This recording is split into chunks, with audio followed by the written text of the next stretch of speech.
Welcome back to Investing Talk Podcast. Today we're focusing on B2Gold, a gold producer with operations, well, pretty much around the globe. That's right. You've shared quite a bit with us, an overview, recent performance, a detailed due diligence report. Our job now is to really pull out the key insights, give everyone a clear picture of where B2Gold stands today. Sounds good. We have plenty to work with. We'll kick off with who they are, where they operate, then maybe look at the recent stock price movements. Quite a bit of activity there. Definitely some ups and downs to unpack. And then get into the financial health, strengths, maybe some potential concerns too. Absolutely. And we should touch on analyst views, how they stack up against competitors. Right. And finally, a look ahead. Upcoming projects, potential risks on the horizon. Okay, let's get into it. Okay, so B2Gold, founded back in 2007. They're headquartered in Vancouver, Canada. Okay, Canadian company. But their main operations are pretty spread out. Mali, Namibia, the Philippines, those are the key producing assets right now. And they've got things in the pipeline too, right? I saw something about Canada. You did. The Goose project. That's up in northern Canada. It's currently under construction. Big one for them. When's that supposed to start producing? They're targeting the second quarter of 2025 for first gold pour. So not too far off now. Interesting. And other projects. Yeah, they're not standing still. Development, exploration, also in Mali, plus Colombia and Finland. They're definitely looking to grow. Okay, so a global footprint and active development. How's the market been reacting? You mentioned ups and downs in the stock. Well, yeah. Early 2025 looked a bit volatile. I saw the stock, BTG, was down, nearly 4% on March 10th? Around 3.73%, yes. But then it bounced back quite strongly. How strongly? By April 9th, it was up over 9%, a pretty significant swing. Any idea what drove that? First the drop, then the rebound? The drop in March. Hard to say precisely. Could be broader market stuff, maybe some company-specific news flow at the time. But the rebound in April, that seems more clearly linked. Positive market sentiment helped, but importantly, we saw some analyst upgrades around then. Okay, so analysts getting more positive can definitely lift a stock. It often does. Signals increased confidence, brings in buyers. That makes sense. Yeah. Okay, let's pivot to their financial health. The revenue number looks, pretty big. About $1.9 billion. That's the top line, yes. A substantial amount of revenue coming in. But then you look at the margins. EBIT margin minus 14.4%. Profit margin minus 33%.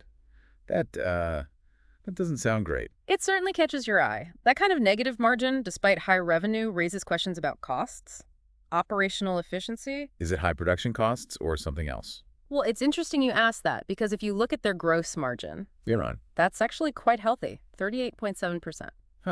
So the cost of actually getting the gold out of the ground and processed seems okay. It suggests their core mining operations are relatively cost-effective, yes. The issue hitting the bottom line, the EBIT and net profit, must be happening, further down the income statement. Like operating expenses, admin costs, maybe spending on those new projects. Could be a mix of all those. Higher operating expenses, G&A, maybe significant depreciation tied to their assets, or even write-downs related to exploration or development. It warrants a closer look in their filings. But looking at their overall financial structure, things seem maybe a bit more stable. Debt to equity is low, right? Yeah. 0.15. Very low, yes. That's a Right. definite strength. Shows they're not heavily leveraged. And the current ratio, 1.6. That's decent too, isn't it? It covers short-term liabilities. It is. Suggests good liquidity. They also reported $337 million in cash and equivalents recently. And they're generating cash, free cash flow. They are. About $156 million over the last 12 months. Positive free cash flow is always good to see. It means they have cash after funding operations and investments. Okay, so let's summarize the flags and strengths again. Red flags. Definitely those negative EBIT and profit margins. Need improvement there. Agreed. That's the main financial concern right now. And the stock price volatility we saw is something investors need to be aware of. Market conditions, company news, it can move quickly.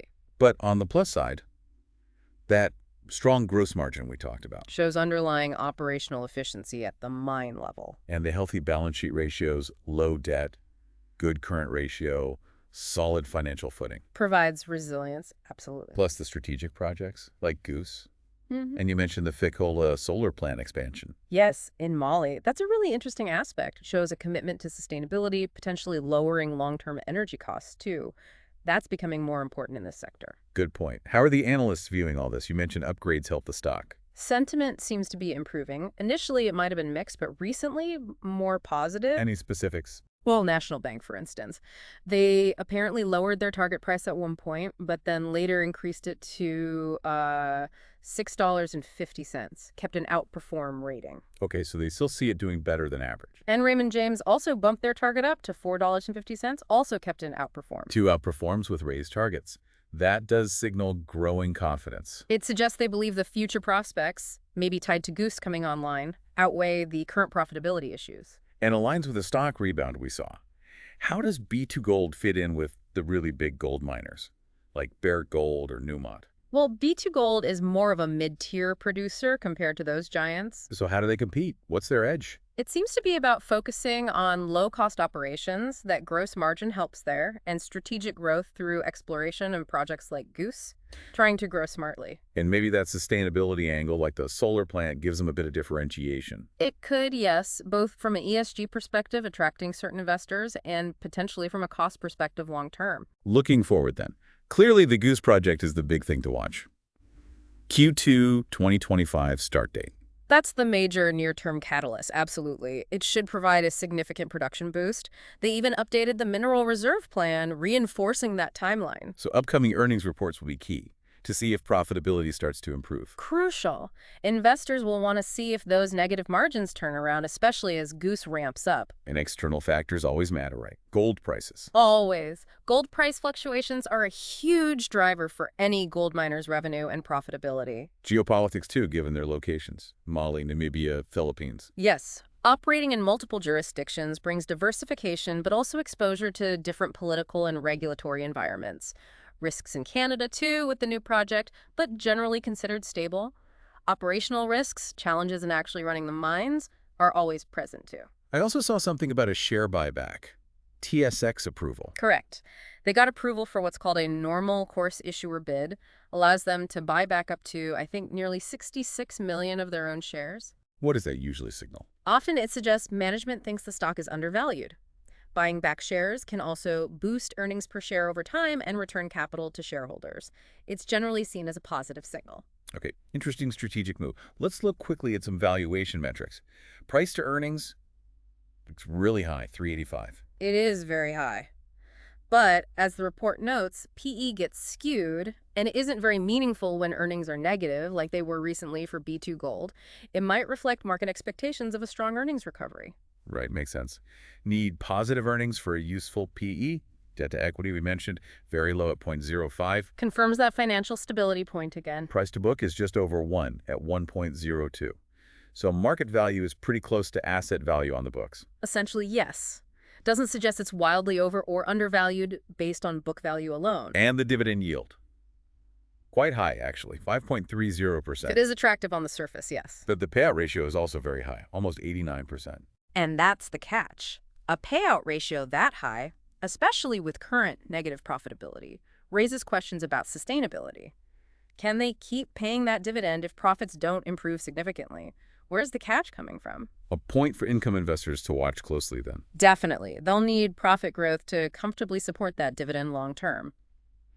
One other metric, the beta, is 0.71. Meaning less volatile than the overall market. Correct. Suggests the stock price historically moves less dramatically than the broader market index. Might appeal to some investors looking for lower relative volatility. Okay, so wrapping this all up. Taking everything into account, the operations, the financials, the projects, the risks, where does that leave us? The analysis seems to land on a hold. That feels like a reasonable assessment based on the information. You have clear positives, the solid financial base, the low debt, the strong gross margin, and a very significant growth catalyst coming soon with the Goose project. But balanced against the negatives.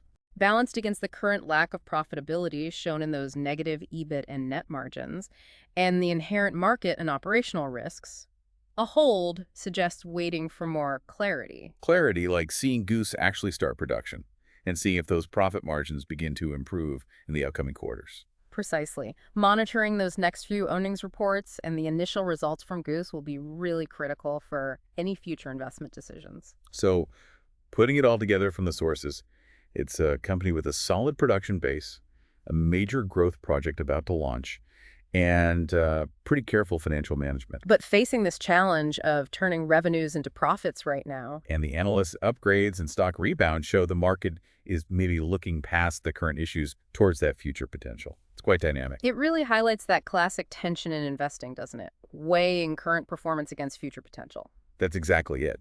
The Goose project really could be the key to unlocking better financial performance, but it's not a guarantee. Definitely something to keep a close eye on. Which leads to a final thought for our listeners. When you're looking at a company like this, how do you weigh that potential future growth against profitability concerns that exist right now? It's a crucial part of the decision process. We hope this closer look has given you some valuable insights into B2Gold. Hope it was helpful.